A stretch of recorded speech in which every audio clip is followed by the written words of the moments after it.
Hey, all you beautiful peoples, I'm Anamon Clendora, and welcome to another episode of What Will I Be Watching?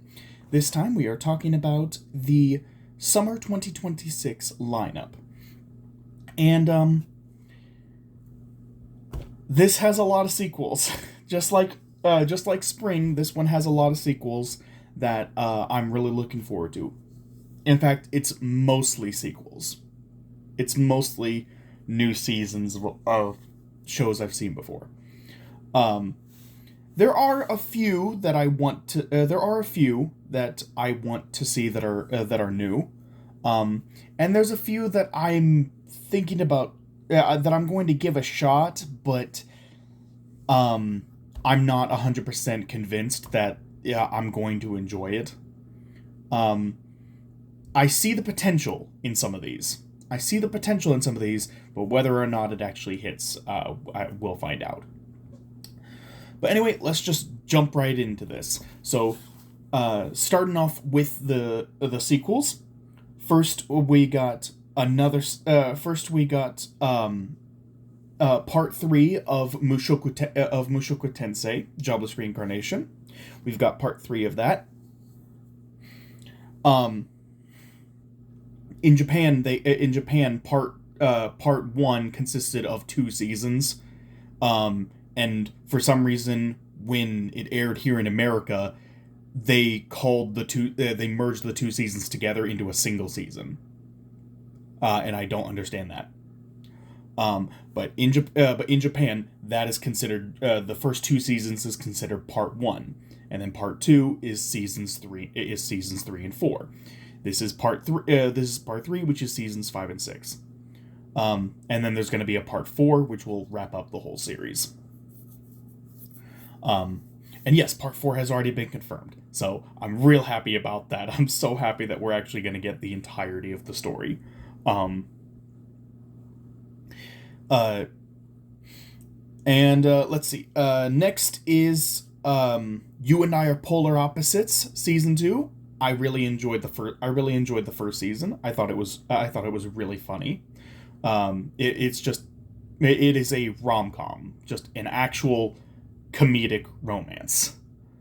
Most rom com animes are just romance, and they're not really that funny. This one is a comedy first and a romance second. Um, there were several times when I actually laughed quite loudly uh, in the first season. So here's hoping that season two can keep that up. Uh, from uh, from Country Bumpkin to Master Swordsman season two, another one that I really enjoyed. I really enjoyed the first season. It had really solid animation for the various sword fights. And it was just really cool to see that, like, um this guy he is a master swordsman and has produced so many talented individuals that have all gone on to do incredible things. One became the captain of the Night Order. One became an S rank adventurer. One became a saint. A battle saint. One became a magician who knows swordsman, a top class magician who also knows swordsmanship. Like, they have all gone on to do incredible things.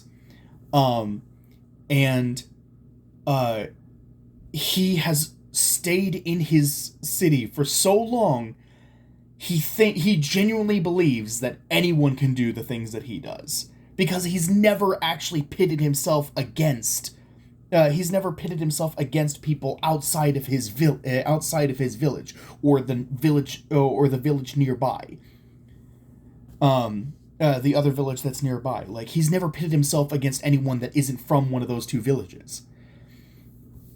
Um, and so, like, it's so interesting to see him slowly come to the realization, like, oh, are my skills actually above standards? um And yeah, I really I really enjoyed the first season, and I'm looking forward to seeing more in season two. Um, Speaking of season twos, Skeleton Knight in Another World. This one was hilarious. I actually really liked the first. I really liked the first season. I thought it was a very funny isekai. Um, and to be honest, the isekai is just kind of like a cliff note at the start. Um, it's mostly just kind of a cliff note at the start. Like it's like, oh, this is an isekai thing. Okay, on to adventure, and that's it. And that's basically it. Um, and The main character arc, he does geek out anytime there's like a big fantasy event that happens. Um, but he never really uses like his knowledge of our world to advance himself in this world. He's like, no, I'm gonna play by this world's rules, and he never even compares our world to this world. Like he's just solely focused and locked in on this world. Um, and it's honestly just kind of interesting. It's just yeah, honestly, it's really refreshing to see a an isekai protagonist that is just fully locked in into this world and not trying to bring our world's logic into it and just being like, "Hey, I'm in this world. I'm going to use this world's logic and that's it." Um and it is a funny anime. There were quite a few jokes in the first season that I really enjoyed.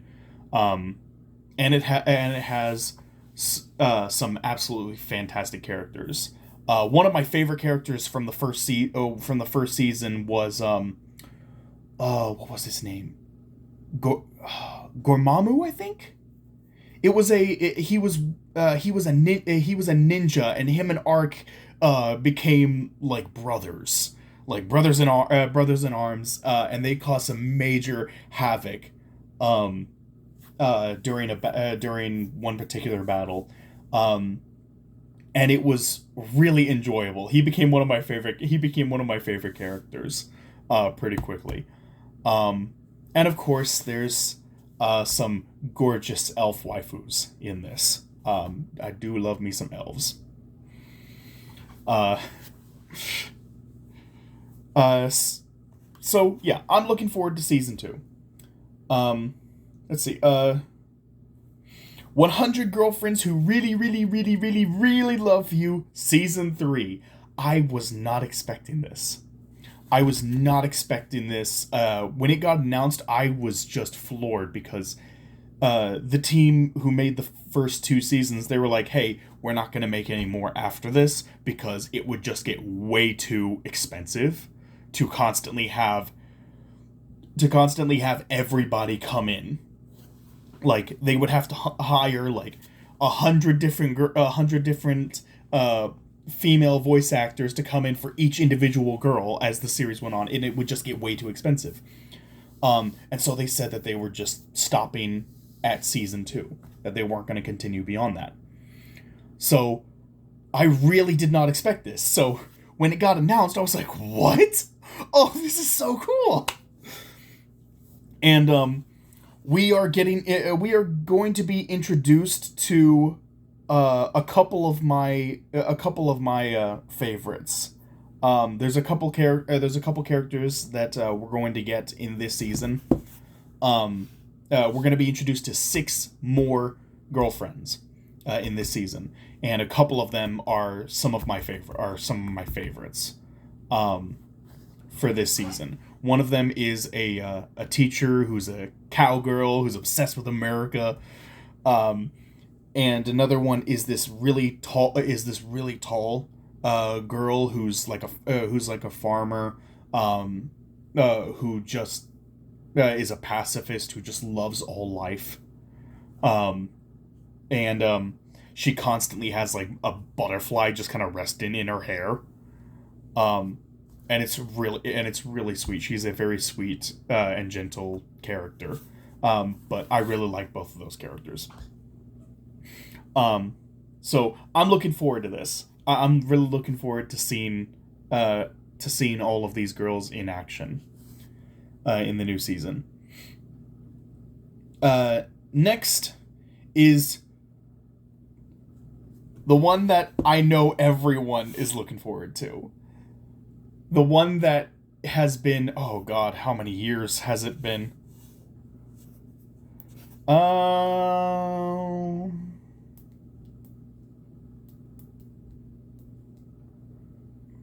It was, oh God, it's been almost 10 years. It's been almost 10 years. I'm talking about the Saga of Tanya the Evil, Season 2. It's been almost 10 years since Season 1 aired. That was 2017. It was 2017 when Season 1 aired. We have waited nearly 10 years for a Season 2, and we are finally getting it. We're finally getting a Season 2, and supposedly, from what I have heard, now I have not read any of the light novels for Tanya, so I don't know how long the series goes, but from what I have been told, Season 2 will not cover the rest of the series. That the rest of this that there's enough content for a third season to be made after this to wrap everything up. So as far as I know, Season 2 will not wrap the whole thing up. There is going to be a third. There will have to be a third season if they want to wrap the whole story up, and I really hope there is going to be a third season if that's the case. And then lastly, last but certainly not least, the one that I am personally most excited for, and I actually need to know, when did this come out?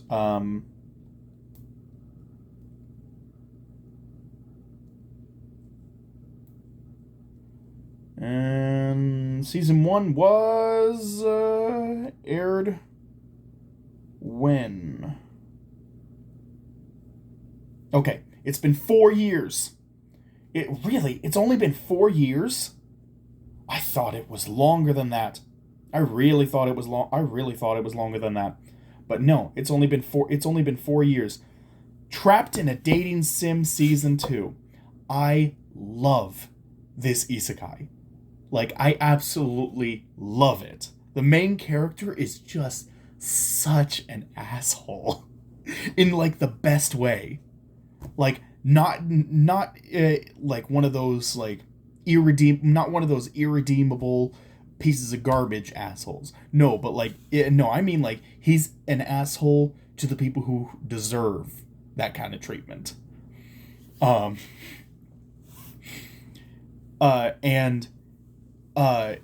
He has so much knowledge of the game that he's trapped in, and he uses that to his advantage to basically outmaneuver and outdo the prince and all of the prince's friends, who are the conquerable routes in the Otome game. Like, he's trapped in this Otome game that he absolutely hates because his sister made him 100% complete it for her. And then after he finally finished it, he was starving and sleep deprived, and he fell down the stairs, cracked his head open, and died. And now he's trapped in this game that he hates. And so he just takes every opportunity to completely trash on the prince and his friends. There was even a scene where he straight up flirts with the prince's mother, the queen, right in front of the prince. Just straight up flirts with it, and she's into it! She's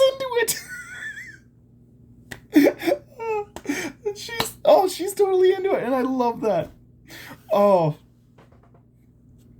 man. But I have read a little bit of the light novel. I read the next 3 volumes, I believe. 2 or 3 volumes. It was either the next 2 or the next 3 volumes. But um, I know that in this season, I'm sure that in this season we will see him actually. We will.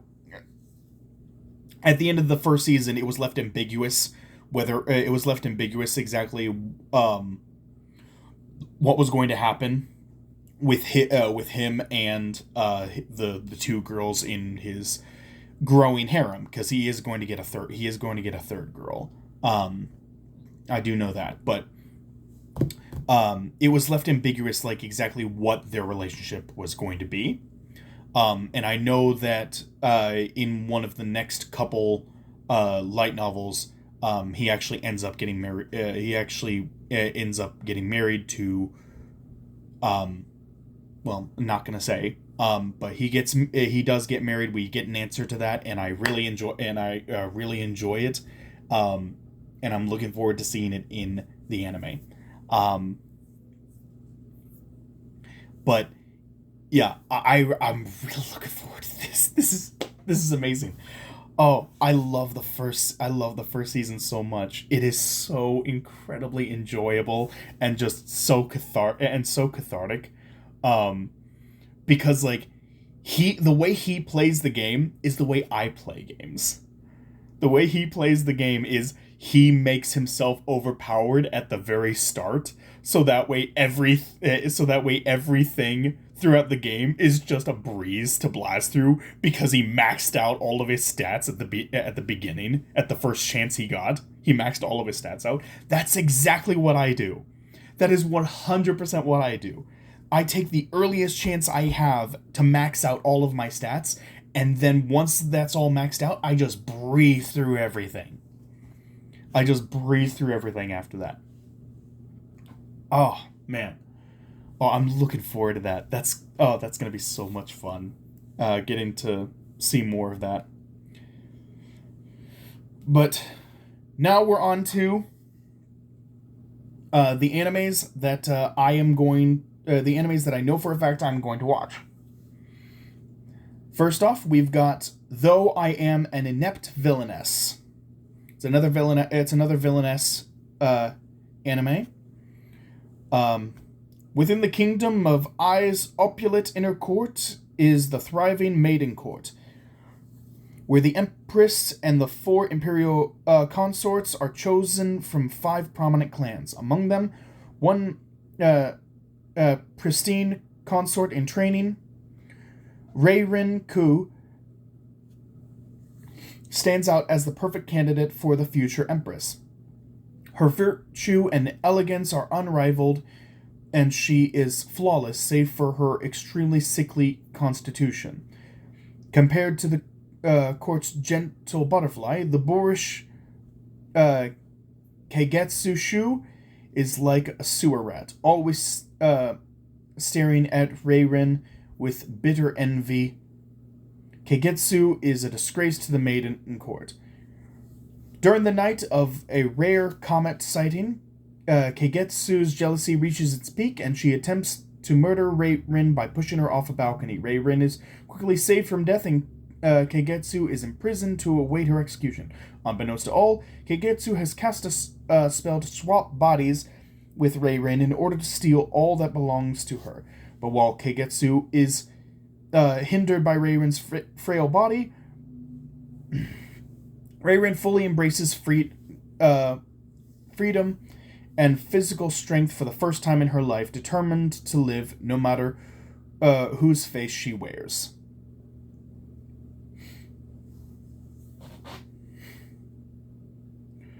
So, yeah, I am actually really interested in that. That sounds very interesting. Uh,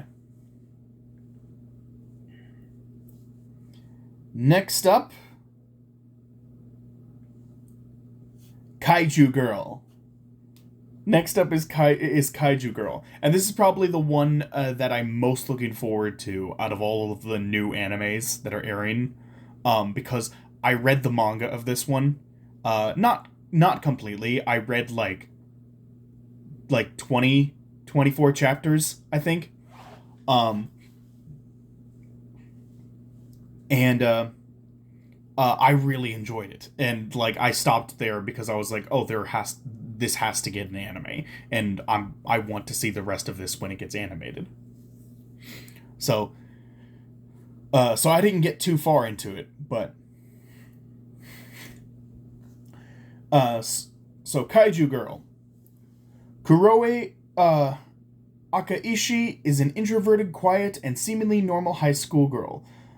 Though accustomed to being alone, her dreary days begin to change when she meets Arata Minami, a bright and handsome boy in her class. Despite his popular status, he is kind enough to reach out to an outcast like her. Soon, Kuroi finds her heart begins to pound around him.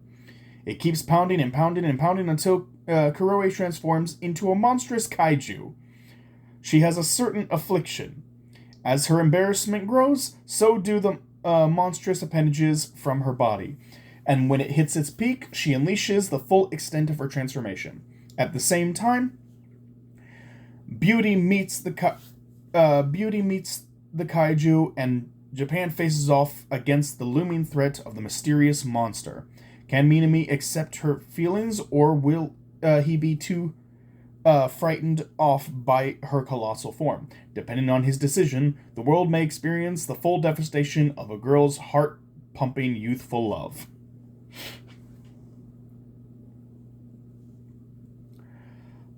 So, yeah, I am really looking forward to that one.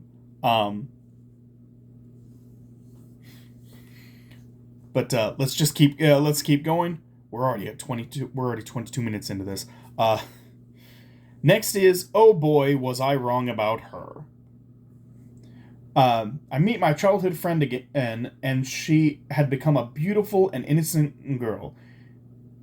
In the past, I used to play in the mud with my childhood friend in the countryside, and when saw him again, there was no trace of the bratty young man I thought he was back then.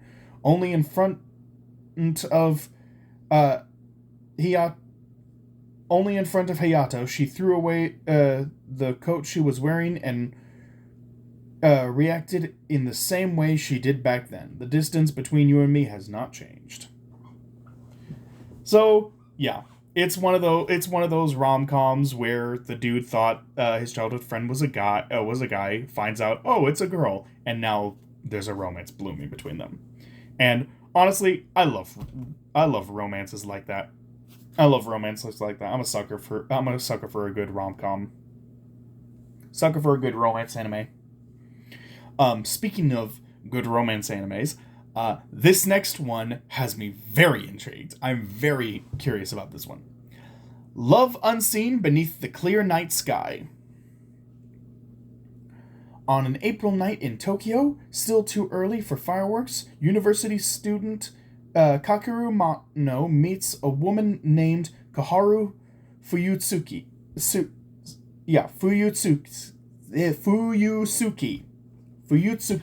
Fuyutsuki. That's it. Why was I having such trouble saying that word? Fuyutsuki. She is a beautiful girl who stands out from the crowd, laughs a lot, and exudes a warmth that contrasts sharply with Kakeru's own introversions. But there was something Kakeru didn't know at first. She can't see. Unlike Kakeru, Koharu hasn't given up on anything, even with her blindness. She attends university daily, shows interest in clubs, makes friends, and dreams of launching fireworks one day. Kakeru wonders why when she can't see them. But maybe it doesn't matter, and maybe he can start moving forward too, for the girl who's always been by his side. So yeah, it's a romance of a guy with a blind girl.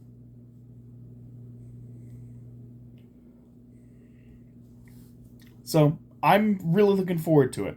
That sounds absolutely adorable. The exiled heavy knight knows how to game the system, and basically at this point we're getting into animes where I will give them a shot. I will give them a chance, because I can see the potential. But if it doesn't reach that potential, I'll drop it. Um, the exiled heavy knight knows how to game the system. Uh, the day a child turns 15, they undergo the ritual of divine blessing, already descended from a line of master swordsmen. Elymas was supposed to succeed his father. However, he pulls the defective class, the Heavy Knight, and not only loses his status as future head of the household, but he's also exiled. With their unbalanced stats and seemingly useless skills, Heavy Knights are spoken of as a class of cowards and the lazy. However, Elymas knows the truth. The world he lives in is the same as the one from the game he used to play. It is the Heavy Knight that is the most powerful class of them all. Using memories from his past life, Elymas has set out to effectively conquer this entire world. I really hope that last sentence is 100% accurate.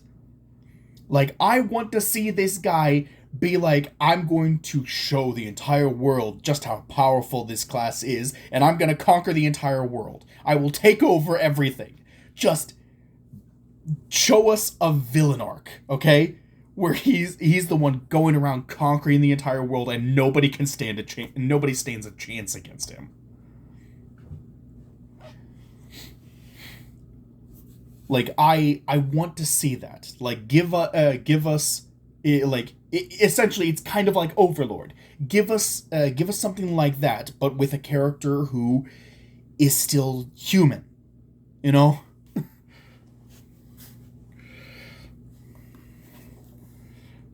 So, I really hope.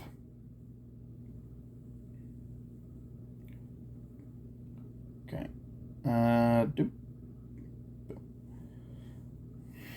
All right.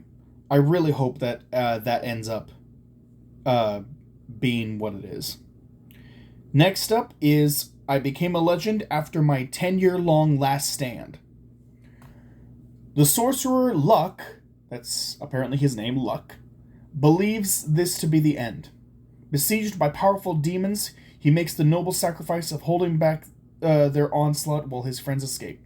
Never sleeping or resting, Luck endures the clash of swords, rain of blood, and never-ending stream of enemies. Against all odds, he vanquishes the commander and emerges victorious, only to find that 10 whole years have passed in the meantime. Furthermore, his body has regressed in age to the point where he looks like a mere teenager.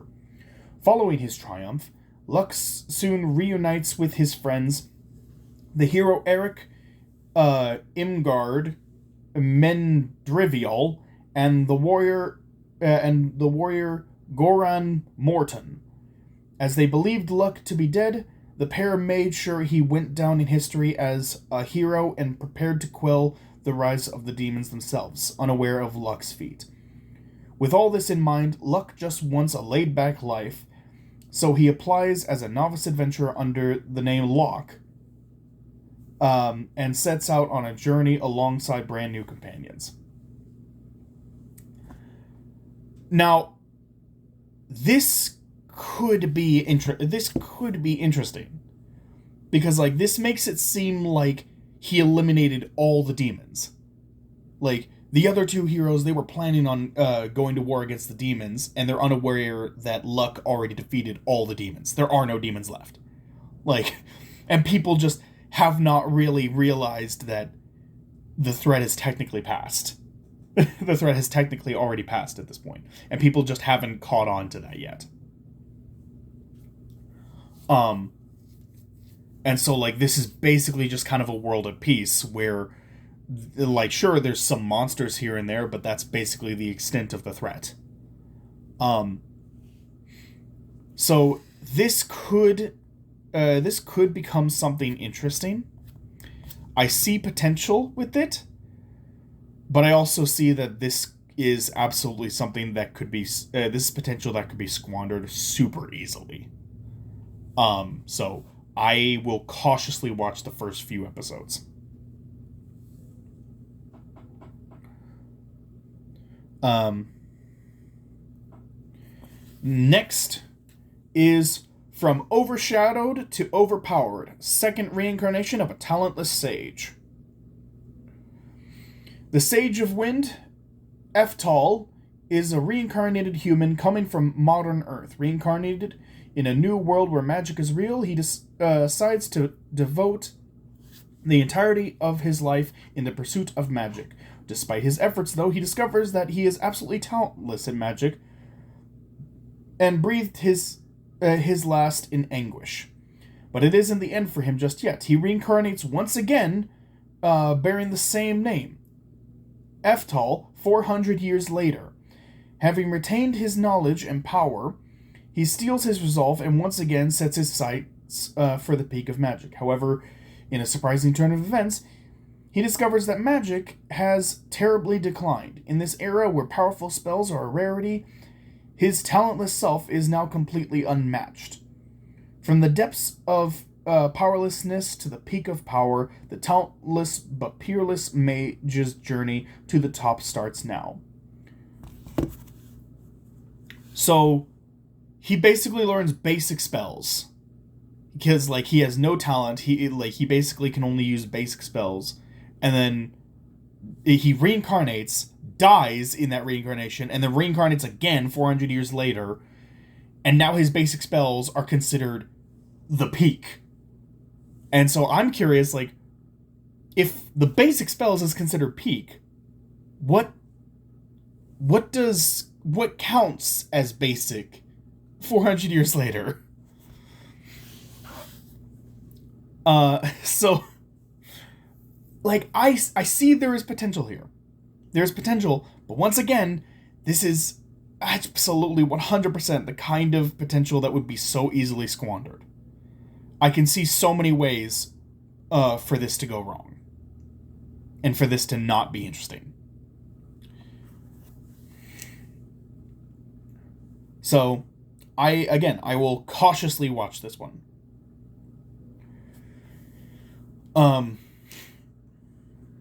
And this one, I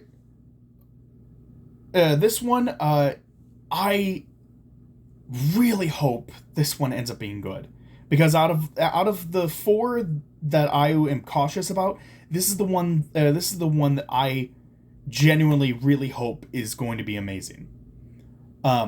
Heroine, Saint, no, I'm an all works made and proud of it.